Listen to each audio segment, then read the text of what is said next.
house fire on Christmas Eve, 1945, supposedly killed 5 children, but their remains were never found, and things didn't add up for the family, either before time, during the fire, or after. This is the case of the Sodder family. Let's explore.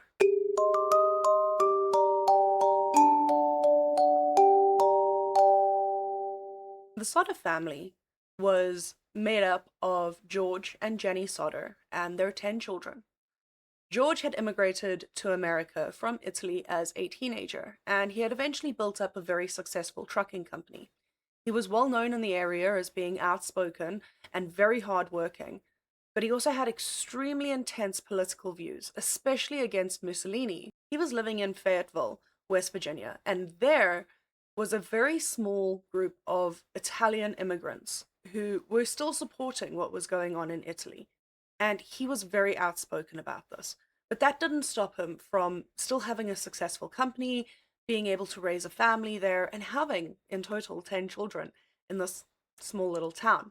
In total, the couple had 10 children, and they are Marion, who was around 23 years old at the time of the fire, Martha, 12, Louis, 9, Jenny Jr., 8, Maurice, 14, Betty, 5, George Jr., around 16, John, around 23, Sylvia, around 2 years old, and Frankie, who was serving at the military at the time of the incident, so he was not a part of the story. Leading up to Christmas, a few weird things started happening around the house. Not inside the house, but people were showing up that didn't fit into the environment.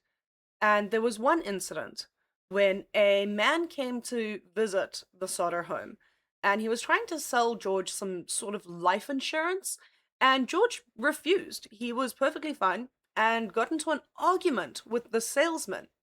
And the salesman got really, really aggressive and started threatening George in a way. The words that came out of his mouth were, "Your house is going to go up in smoke and your children are going to be destroyed." And then he went off, and that was the end of that. A very weird interaction, but one that, after, in hindsight, when you see what happened, feels very uneasy. The second one of note is that there was a strange man who was found to be watching the children when they came home from school every day. He would be parked in his car and just sitting near the property for long periods of time watching the children, and they didn't feel it was threatening or intimidating, but it did make them feel a little bit uneasy. By the time we hit Christmas Eve, both of these incidences and a few others have lost meaning to them. They're sitting around the house, they're enjoying their time, the kids have opened up a couple of presents and they're playing with them. It's a really joyful moment for everyone. But slowly but surely, the children start trickling off to bed. George and Jenny begin slowly getting them all sorted. Not every single one of them. Okay? John and George Jr. had already gone off to bed. They'd been spending the entire day working, so they were on their own. They'd gone to sleep in a downstairs room. Now, the house has 2 stories, and this is very important. They went to go and sleep in a downstairs room. Jenny took youngest Sylvia, and George, obviously, to bed. And several of the other children kind of laid around, and the elders of the others looked after them. It wasn't too major. But eventually, throughout the night, what is assumed is that Maurice, Martha, Louis, Jenny Jr., and Betty all went upstairs to sleep in the rooms there.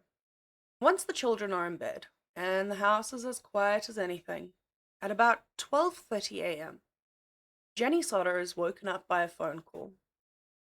And this is the 1940s. You don't have a cell phone. She gets out of bed. She goes down to where the phone is, and she answers it.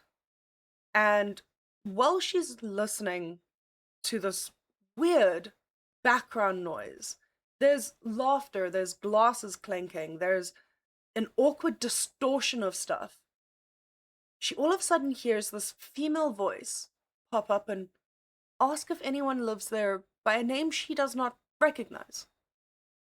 She tells this woman, no, you have the wrong number. And this woman's clearly intoxicated, starts laughing, and puts the phone down. Jenny thinks it's probably just a drunk call, wrong dial. It's nothing. So she puts the phone down. And as she turns to go back to bed, she starts noticing a few weird things around the room. One, the lights are still on downstairs, which normally they would have been turned off. The curtains are still open, and the front door was not locked. Some reports do say that she noticed toys around the area and just assumed that the kids didn't finish their chores before going to bed.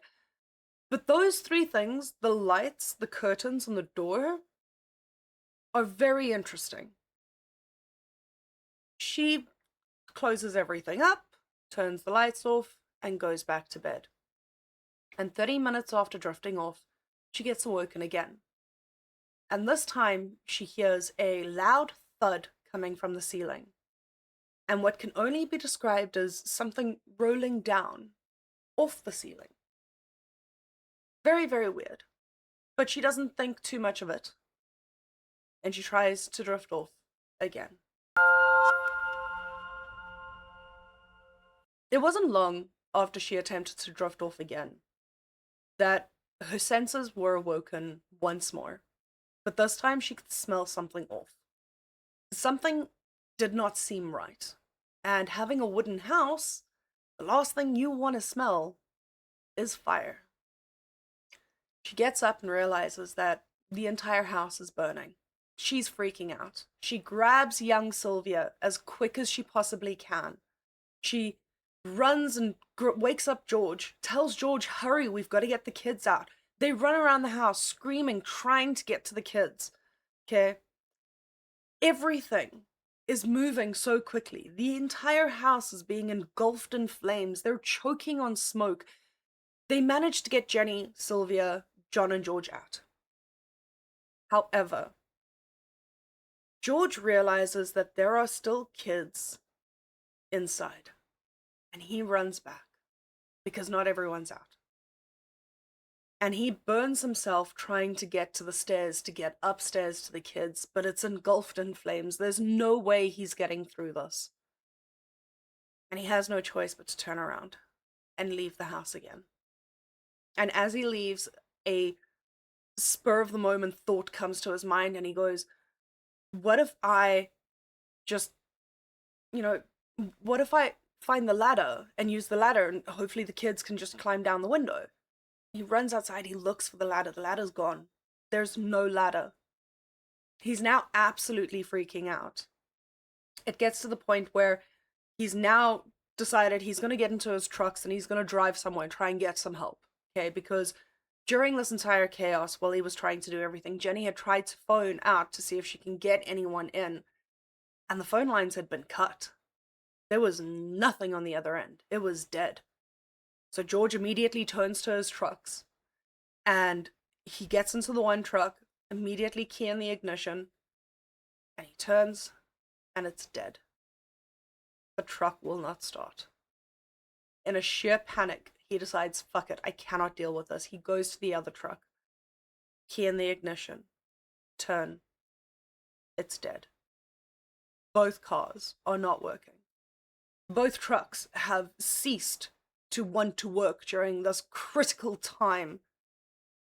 So the only thing that the remaining family members who have managed to escape can do is stand outside and watch their entire house burn down, as the scary, horrific realization that Maurice, Martha, Lewis, Jenny Jr., and Betty were still upstairs.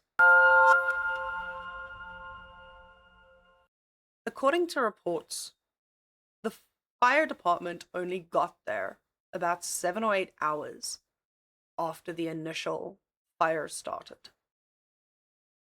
Which means by the time they arrived, the house had burnt down to the ground. It was nothing but ash, debris, and damaged foundation. And there the family was, hoping that someone could search through it and tell them what had happened to their children. So a search begins, and they start looking through everything. However, after a while, they close off the search, and no human remains are found at all.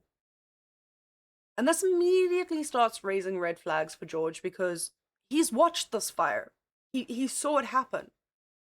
And there's no way that this fire burnt long enough or hard enough to actually cremate bodies. There's no way. So he starts questioning it. The case is very quickly ruled an accident. And they suspect that the children died in the fire, and there's no more questioning. They issue the death certificates and they leave it at that. That's how they end the case. But George and Jenny obviously don't believe this. So they put all their details together. They look at everything and they go, well, the phone wasn't working. They weren't aware that it was cut at this point in time, but the phone's not working. Assumably that it had been, I don't know, burnt down during the fire. It had been damaged in the fire. Okay.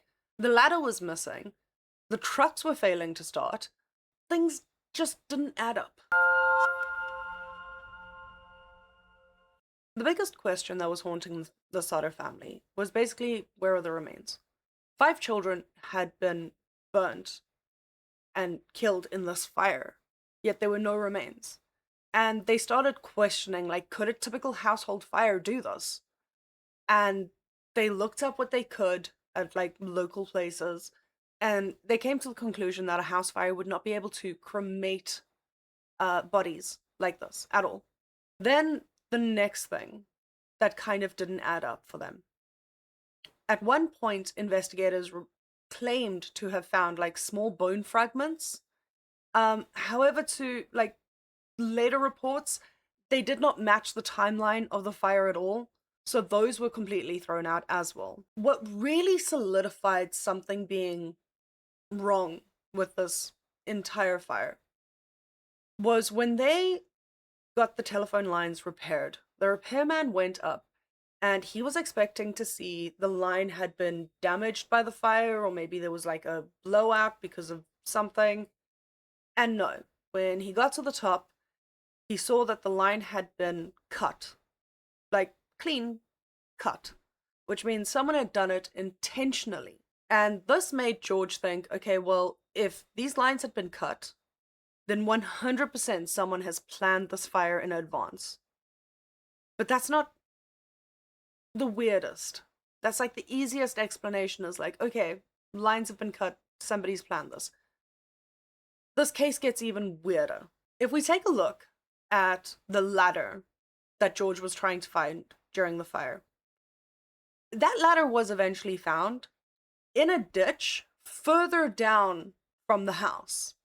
So not within, emergency vicinity of the house. As if someone had come in, cut the wire, moved the ladder. It looked as if everything was just planned so that they could never escape. They could not get out of what was going on. It looked like a targeted attack.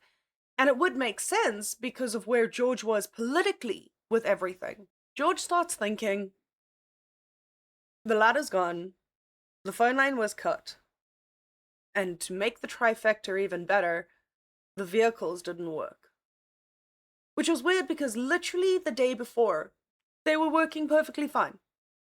So it's like someone had planned to stop every rescue attempt. And this really got to George. And then the first sighting happened. Sightings started coming in. Small trickles. One of the sightings that came in was a woman who was at a roadside restaurant. And it was between Fayetteville and Charleston. And according to her, she saw the kids there at this gas station or this roadside restaurant the morning after the fire. And they were accompanied by 2 adults of Italian descent. And according to her, the adults became very uncomfortable when the staff tried to interact with the children. And obviously, George finds out about this and goes, okay, well, then obviously my children are alive. They've been kidnapped. Someone's taken them. Where are my children? And this starts an internal hunt that he cannot control. The next sighting that he gets, that he really holds on to, is a hotel sighting. Another woman claimed that she had seen the children of the Sodder family staying at a hotel shortly after the fire.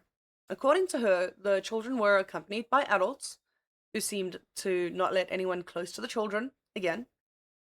And she said to the investigators that the children looked frightened.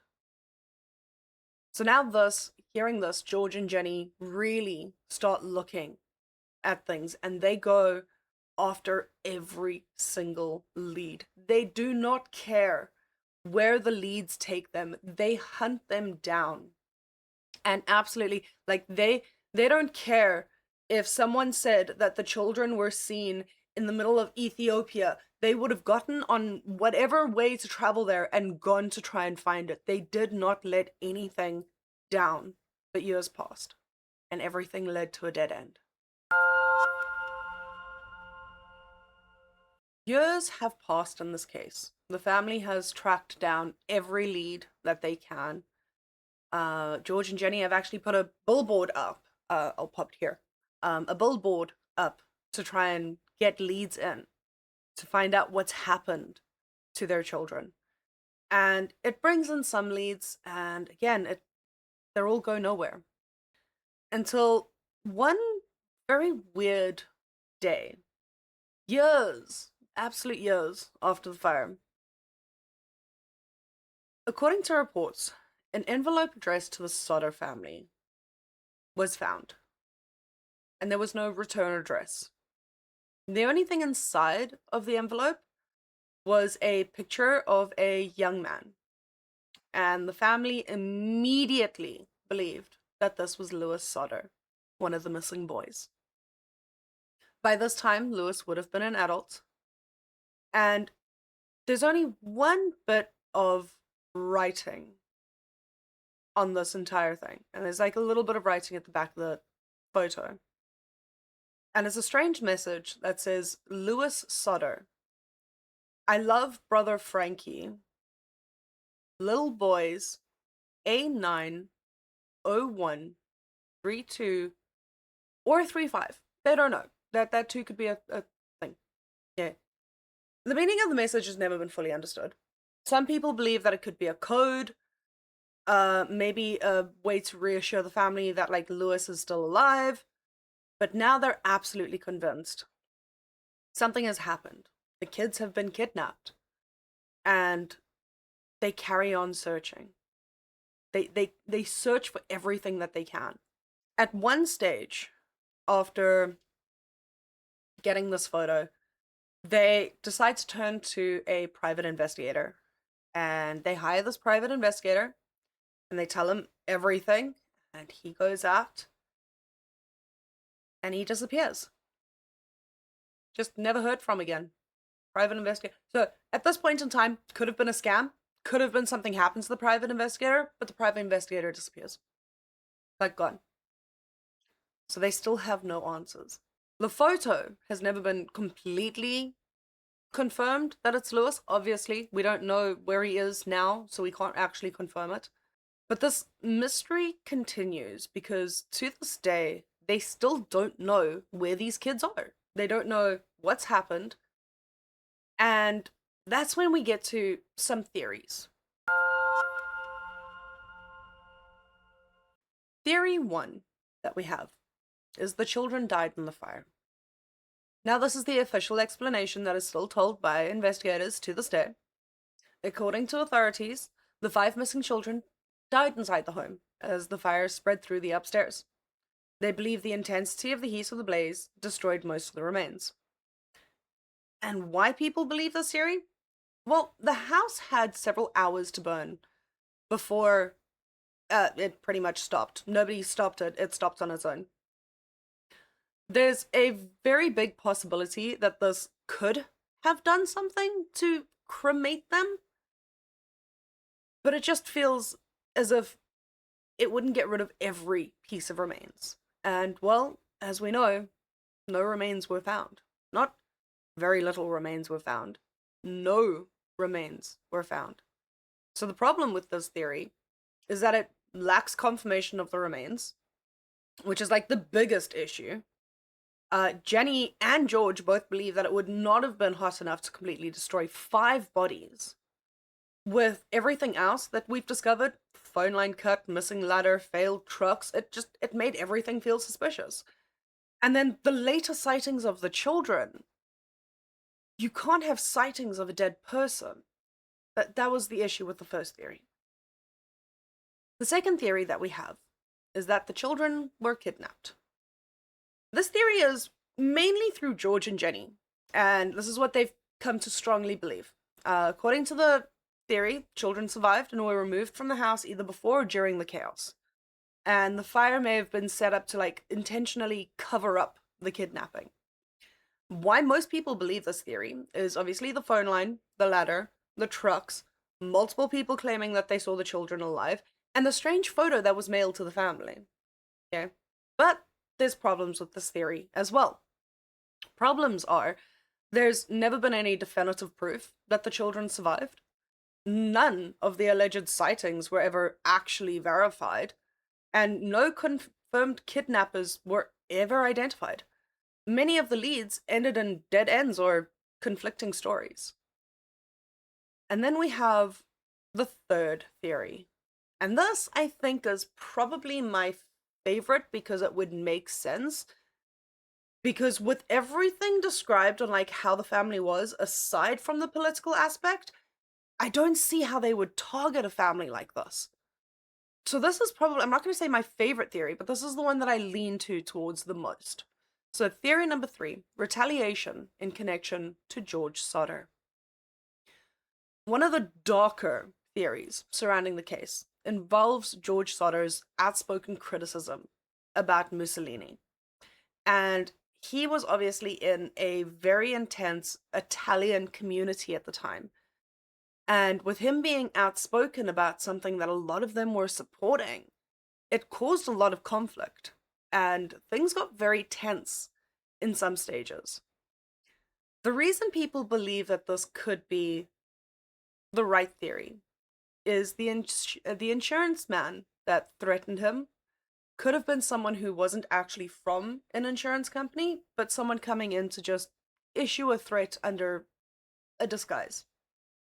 As several witnesses later on described the adults seen with the children as Italian, this also leads towards that kind of theory. And some people believe that the fire and the disappearance were too organized to have just been random.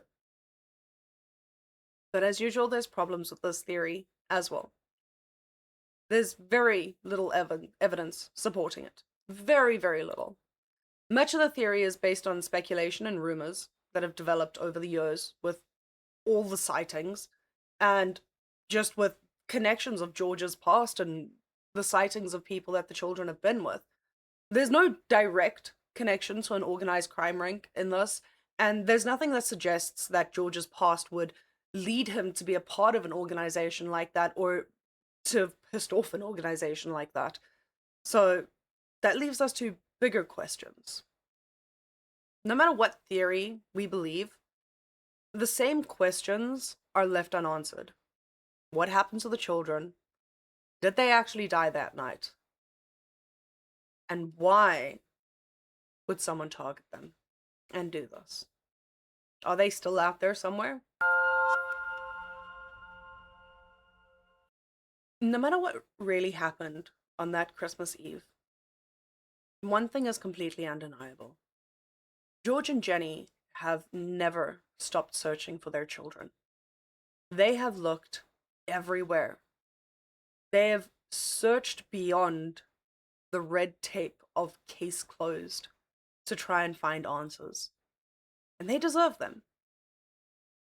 They managed to put up the billboard, and this was a great thing because it kept the case alive. Maybe not in an investigation sense, but it kept the case in people's minds. It allowed people to remember the children and realize that maybe I've seen them somewhere. I mean, the hotel sighting came from the billboard. It's a lot to go through, and it's a mystery that I'm guessing won't be solved anytime soon. I really hope it is, though. For the sake of the family, I hope that they can find peace in all of this. So, final thoughts. We may not know what happened, but this is one case that drove a family insane. And over the last 24 hours that I've been going into it and putting everything together, it's driven me insane. I want to know what happened. And I'm sure you do too. We're going to have a live stream after this to chat a little bit and hang out. There's not much more to go over, but it's a really good case. And I hope you can join me in afterwards. We'll explore some theories together. I'll see you guys in the live. Thank you for being here. Bye.